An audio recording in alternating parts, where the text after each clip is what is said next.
Growing up in Cleveland, Nicholas Rakjovich loved designing and building things. In high school, he volunteered for Habitat for Humanity and the Appalachia Service Project, which gave him an epiphany. You can use design and building to help others. Today, as an associate professor of architecture at the University at Buffalo and director of the Resilient Buildings Lab, Rajkovich is doing just that, applying his expertise in building resiliency to help cities adapt to the effects of extreme weather and climate change. An award-winning teacher, he is also working to ensure the architects and planners of tomorrow will have the knowledge they need to cope with an increasingly hostile climate. Welcome to Driven to Discover, a University at Buffalo podcast that explores what inspires today's innovators. My name is David Hill, and I will be your host for Episode 3, Climate Resiliency. So Nick, tell us about your early love for designing and building things. Thanks, Dave. Growing up, I was really fortunate to have grandparents I had grandfathers who were machinists. I had a mom who was really involved in the theater and doing stagecraft. And so all of that really kind of trickled down to me as a young kid. I learned how to, work with machinery pretty early on. I learned how to build sets from my mom. And I think all of that started to translate into having an interest in how we design and construct things. And it wasn't really until much later, that I realized that a love of art and love of science could start to come together in a career path like architecture. What kinds of things did you build? When I was in elementary school and middle school, I was really fortunate to have a couple of great science teachers, and they actually encouraged me to build a wastewater treatment plant in my parents' basement. My mom was actually pretty supportive of doing something like that, but it made me realize that you could kind of come up with ideas about what could be and start to work through how to actually make those things happen. So you went to architecture school and then worked as an architect for a couple of years, eventually landing at a utility company in California. Can you tell us a little bit about that job? So I was originally hired at PG&E, or the Pacific Gas and Electric Company in California, to teach classes on energy-efficient building design. PG&E was and still is one of the leading utilities in terms of trying to drive down its greenhouse gas emissions. But at the time, we had these briefings by hydrologists who were saying year over year, the amount of snow that was in the Sierra snowpack was going down, which was eventually going to really impact how they produced electric power with dams. In addition, because of the dry conditions, there were a lot more fires that were happening in California, which were certainly damaging homes and equipment. And we are seeing many more heat waves that were starting to happen in California. And all of those things made me realize that even if we turn off our greenhouse gas emissions today, we've locked in a fair amount of warming that will happen, for decades into the future. I was really concerned that the utility wasn't doing enough to think about adapting to the impacts of climate change. And so that partially led me to think about going back to school to study that more. And that kind of brings us to now. You're a faculty expert here at UB in climate adaptation and resiliency. How would you kind of define what climate adaptation and resiliency is for folks who might not be aware of that? I think in simple terms, as we think about adaptation, the idea of adaptation is that we're trying to make changes in our different systems to begin to deal with the changes that we expect to see because of a shifting climate. And resilience in many ways is that kind of end state where we have reduced vulnerability in the community so that when we have these shocks and stresses that may come with climate change, they do little to no impact both to physical systems like our buildings and infrastructure, but also to the people who live in cities as well. What are some ways then that governments, builders, and even homeowners should be thinking about adapting their buildings and cities for a changing climate?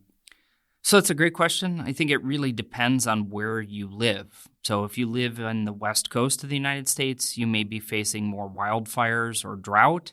And so thinking about things like bringing in fire-resistant materials to the design of buildings or to using water-conserving fixtures in buildings is going to be really critical to begin to adapt and be more resilient to those things in the future. Here in New York State, we're fortunate not to have drought right now, at least, and we certainly don't have wildfires happening as much in upstate New York. So thinking about how we adapt to changes in things like precipitation. So in Western New York in particular, we've actually seen about a 30% increase in the total rain and snowfall that we get in the fall. Just this past winter, we had 2 huge snow events that happened in the meteorological fall. And, that's something that really we have to be concerned about going forward in the future. And thinking about kind of the precipitation that we experience here in Western New York, you think about even, just some years ago with the November storm with kind of the wet, heavy snow. Is that the sort of thing that we might see more of just because temperatures here are likely to climb a little bit, so we're not going to get as much freezing? Yeah, I mean, over time, the prediction is that we're going to slowly move from having heavy, wet snow events into freezing rain and then into just rain.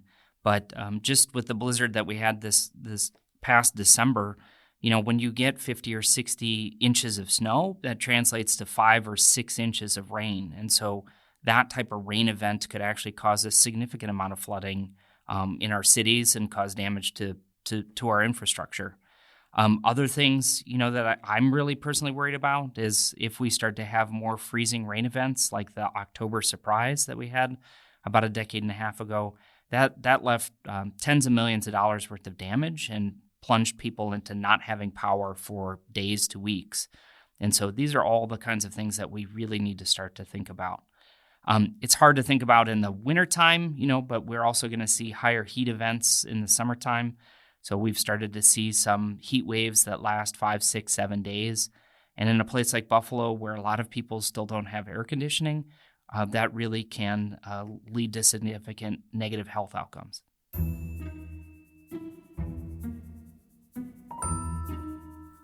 So what can we in Buffalo here do then to begin preparing for some of these events?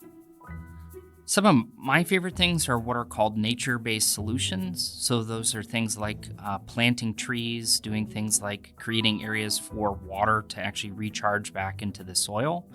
But also, I think really working with communities to make sure that our social structures are more resilient to these events is really important. I think that the blizzard we just experienced exposed some of the challenges that we have in the city and the region responding to these types of events in the future. So for low-income residents, people were asked to start to stockpile a week or 2 of food to be ready for the blizzard. But if you're on a supplemental nutrition program or food stamps, as they're colloquially called, it's really hard to get enough food to be able to shelter in place for that kind of time period. I think it also showed that we have fewer resources in places that tend to be low income and minority communities. So people weren't able to walk to or get to different things like warming shelters and things in many parts of the city.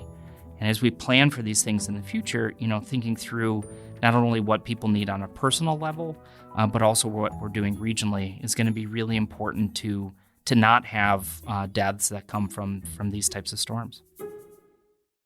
Are there cities in the country that are kind of doing things right and starting to think about how to prepare for these types of events?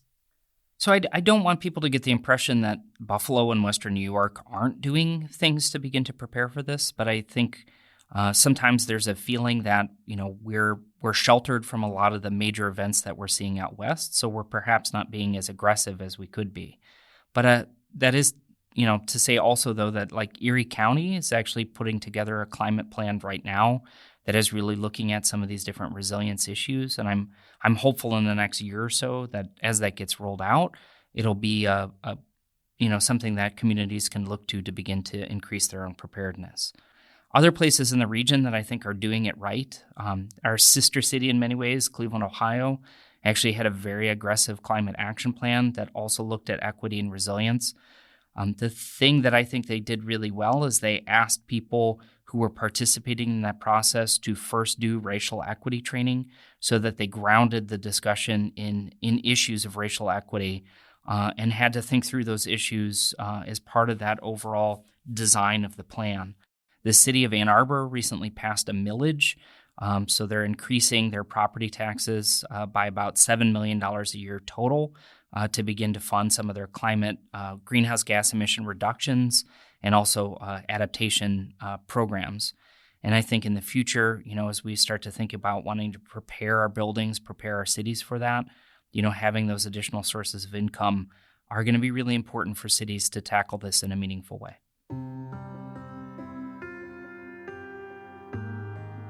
Now, there's something we've been hearing about more so in recent years, and Buffalo has even claimed to be one, and that's the concept of a climate haven. What exactly is a climate haven? So the idea of a climate haven is that as we see significant climate change in places like California and the Southwest, or we start to see major changes around the globe, that people will be moving and looking for places where there are relatively few impacts. And the Great Lakes region and Buffalo and Duluth in particular have been identified as places that might fare well under a changing climate. The primary reason for that is because we have access to a tremendous amount of fresh water and we have fewer significant storms. We really don't get hurricanes, we really don't see fires and those kinds of things in Western New York.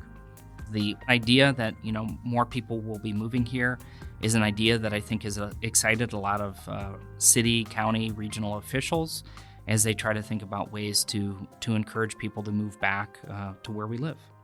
But there's really more to it than just, say, putting up a sign or rolling out the red carpet and saying, come on in, folks, we're a climate haven. Is Buffalo's building stock ready to accept an influx of folks?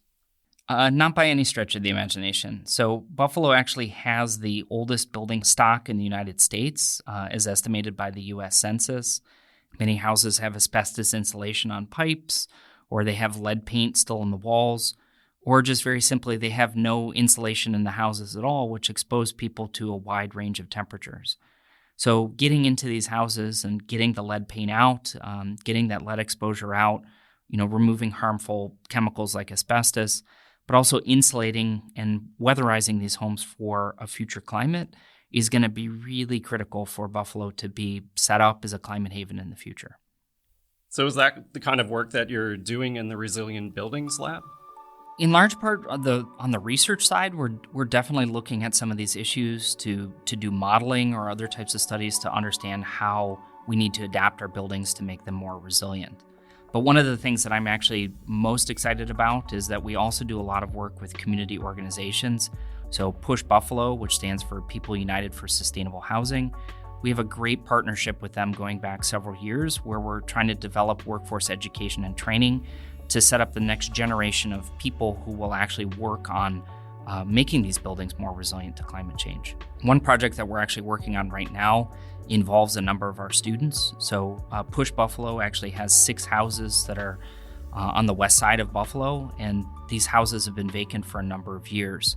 The students in our Department of Architecture are actually working on redesigning those houses to be to a really high level of energy efficiency, what's called a passive house standard, so that when people do move into those houses, they're perhaps not exposed to low temperatures during blizzard events or high temperatures during heat waves that we might see in the future.